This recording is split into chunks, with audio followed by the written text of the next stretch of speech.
स्वागत है YouTube channel UK civil dreams पर। ये वीडियो बनाया गया है खासकर उन विद्यार्थियों के लिए जिनका अभी अभी उत्तराखंड पुलिस भर्ती 2022 का फिजिकल क्वालिफाई हुआ है।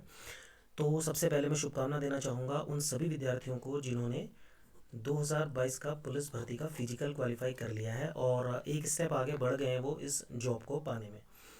तो गाइस देखिए, आप अच्छी तरह से जानते हैं कि 100 मार्क्स का वो एग्ज़ाम था जिसमें आप लोगों ने cricket ball throw, long jump, chinning, running, walking जो भी था 20-20 मार्क्स के 5 सेट शायद आपके थे। तो उसमें 100 मार्क्स में से आप लोग बहुत अच्छे मार्क्स लेकर के आए हैं और 82, 95, इवन 98 और यहाँ तक कि 100 मारने वाले 100 एक्सलेंट मारने वाले स्टूडेंट्स भी हमने देखे हैं। आप लोग देख ही रहेंगे आपके आसपास। तो गाइज़ ये वीडियो इसलिए बना रहा हूँ क्योंकि अब जो आपका फिजिकल के बाद जो रिटन एग्ज़ाम होगा 100 मार्क्स का, उसमें आपके कंपटीशन का लेवल बहुत अच्छा खासा होने वाला है। और ये मैं इसलिए बोल रहा हूँ क्योंकि आप लोग जानते हैं कि 200 मार्क्स में से आपकी कट ऑफ बनने वाली है, जिसमें से 100 नंबर का फिजिकल आपका हो चुका है। तो अब बचे 100 मार्क्स। ये 100 मार्क्स जो है रिटन एग्ज़ाम होगा, इसका सिलेबस मैं भी आप लोगों के साथ डिस्कस करूँगा कि इसमें क्या क्या आपका पूछा जाएगा। सिलेबस हमारे पास है और थोड़ा सा एक ओवरव्यू लेकर के देखते हैं कि कट ऑफ आखिर कितनी जा सकती है। तो गाइज जब 100 एक्सेलेंट मारने वाले स्टूडेंट भी आपके पास हैं और 92 से 98 मार्क्स तक एवरेज बच्चे ला रहे हैं, तो हम एक कट ऑफ का अनुमान लगा सकते हैं कि 160 प्लस इसकी कट ऑफ जाएगी। ओवरऑल 200 में से 160 प्लस मार्क्स आपके आने ज़रूरी हैं, 160 या 165 आप बोल सकते हैं। तो अगर 100 नंबर के पेपर की मैं बात करूं तो अराउंड 70 मार्क्स आपको लाने ज़रूरी हैं। ओके, तो गाइस पूरे उत्साह के साथ आपको इस तैयारी में जुट जाना है, पूरे कॉन्फिडेंस के साथ। और क्योंकि कंपटीशन है, अच्छा खासा कंपटीशन होने वाला है, बिकॉज सीट्स भी कम है और बहुत सारी ऐसी कंडीशंस होते हैं जिनकी वजह से देखिए गाइस इतने सारे मार्क्स फिजिकल में देखो 100 में से 100 लाने वाले भी विद्यार्थी हैं। तो ऐसे में आप लोग अगर किसी के फिजिकल में कम मार्क्स आए हैं तो आप आगे बढ़ सकते हैं केवल और केवल रिटन एग्ज़ाम क्वालिफाई करके। तो अब ज़्यादा वक्त बर्बाद ना करते हुए आप जो है रिटर्न की तैयारी बहुत अच्छी तरीके से कर लीजिए, क्योंकि जब आप सिलेबस के बारे में जान जाएंगे तो शायद आपको ज़्यादा दिक्कत नहीं आएगी, क्योंकि सिलेबस इतना टफ नहीं है, अच्छा खासा सिलेबस है। और ये वही सिलेबस है जो यूके ट्रिपल एस सी के अमूमन हर एग्ज़ाम में आपको देखने को मिलता है। ठीक है, अगर आप इसमें 70 to 75 मार्क्स गेन कर लेते हैं, इतना अगर आप अचीव कर लेते हैं ना, तो आप ये मान के चलिए कि आप एक सेफ जोन में आ जाते हैं और शायद जॉब पाने में आप सफल हो जाएंगे 70 से 75 नंबर अगर आप ले आते हैं, क्योंकि फिजिकल में मार्क्स बहुत अच्छे अच्छे यहाँ पर सबके आए हुए हैं। तो गाइस देखते हैं सिलेबस क्या बोल रहा है। अब देखिए सिलेबस की अगर हम बात करें तो 100 नंबर का सिर्फ पेपर है जो रिटर्न आपको देना है, उसमें से हिंदी आएगी आपकी 20 अंक की, यानी कि 20 मार्क्स आपको हिंदी के लिए चाहिए। और हिंदी का सिलेबस भी मैं अभी आपको दिखाऊंगा कि हिंदी में क्या क्या आपसे पूछा जाएगा। दूसरा पोर्शन आपका है सामान्य ज्ञान और सामान्य अध्ययन 40 अंक का। तो गाइज इस 40 नंबर में क्या क्या पूछा जा रहा है, सबसे पहले तो आपसे पूछी जा रही है मैथ्स प्लस रीजनिंग। ओके, तो मैथ्स और रीजनिंग का भी आपको ध्यान रखना होगा, 8 to 10 क्वेश्चन यहाँ पर हो सकते हैं। हिस्ट्री आपसे पूछ रहे हैं, ज्योग्राफी पूछ रहे हैं, पॉलिटिकल साइंस है, इकोनॉमिक्स है। उसके अलावा करंट अफेयर्स जो कि हमेशा मेन रोल प्ले करता है, करंट अफेयर्स। हालांकि इसका वेटेज इतना ज़्यादा यहाँ पर रहेगा नहीं, करंट अफेयर्स के भी कुछ क्वेश्चन रहेंगे, बट वो 4 या 5 क्वेश्चन अगर आपको सॉल्व करने हैं तो उसके लिए आपको पूरा 1-1.5 साल का करंट अफेयर्स यहाँ पर पढ़ना पड़ता है।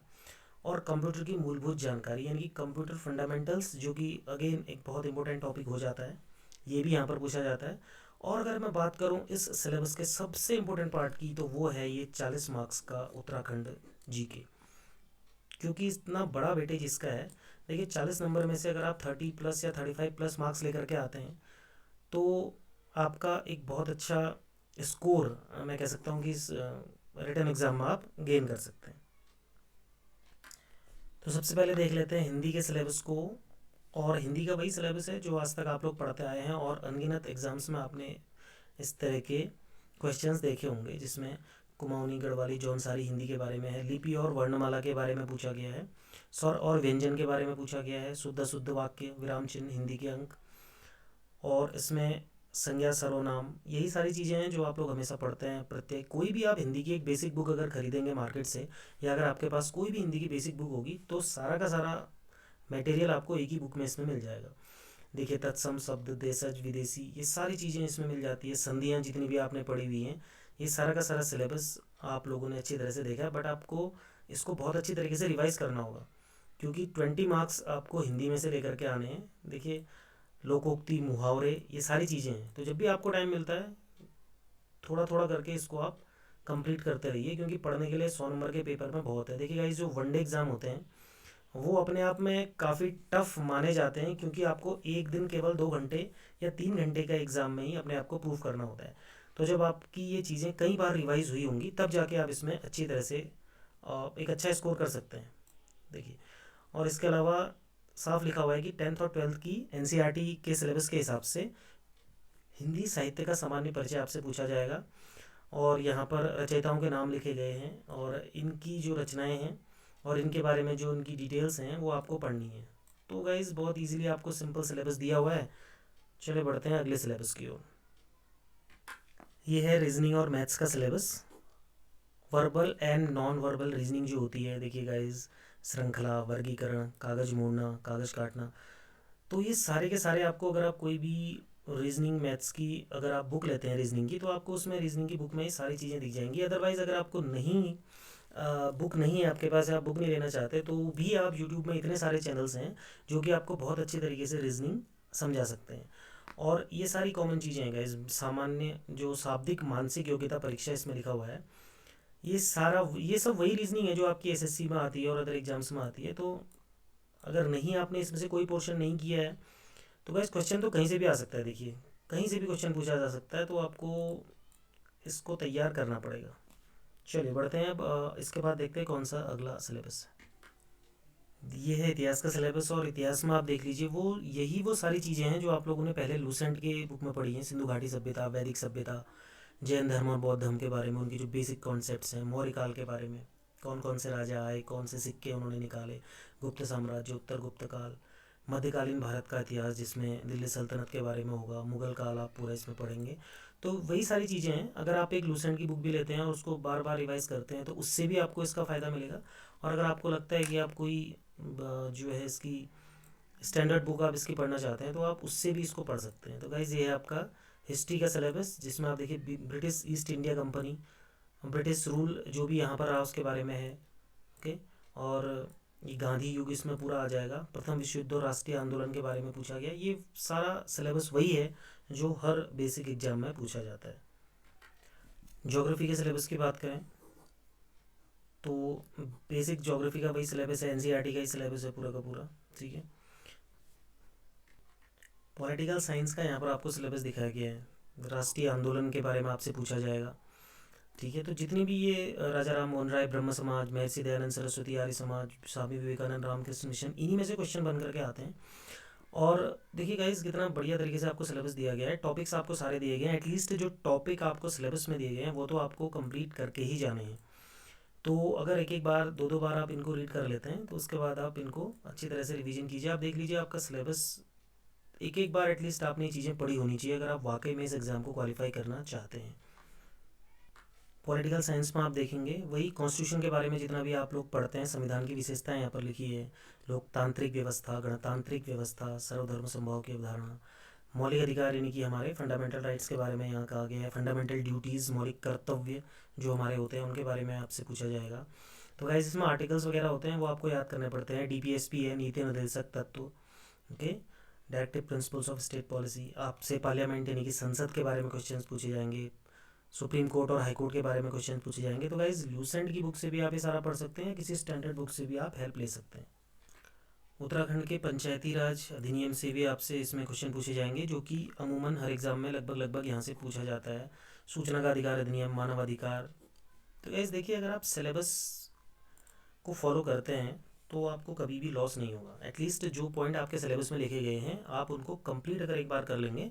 देखिए लेंदी लगता है सिलेबस, देखने में बहुत बड़ा लगता है, बट अगर आप एक बार इसको पढ़ेंगे तो आगे को आपको बड़ा इजी लगेगा।